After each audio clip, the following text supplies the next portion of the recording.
តែអ្នកដឹងទេថា iPhone របស់លោកអ្នកមានមុខងារជាច្រើនដែលអ្នកមិនធ្លាប់ដឹងសួស្តីអ្នកទាំងអស់គ្នាថ្ងៃនេះខ្ញុំមកចែករំលែកខ្លះៗពីមុខងារទាំងនេះ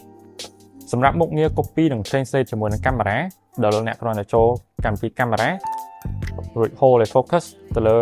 ភាសាដែលអ្នកចង់បកប្រែនោះវានឹងចេញប៊ូតុងទូចមួយនិងពាក្យថា translate សម្រាប់មុខងារនេះ support ទៅលើភាសាជាច្រើនប៉ុន្តែគួរឲ្យសោកស្ដាយភាសាខ្មែរមិនទាន់ support ជាមួយនឹងកម្មវិធីនេះទេសម្រាប់ feature នេះដែរ support ចាប់ពី model iPhone XS ឡើងទៅនិង iOS 16ឡើង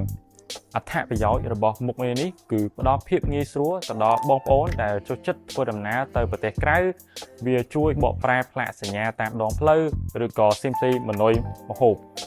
មុខងារនេះអាចបកប្រែពាក្យបច្ចេកទេសផ្សេងៗនិងឯកសារជាដើមវាជួយសម្រួលដល់ការរស់នៅប្រចាំថ្ងៃ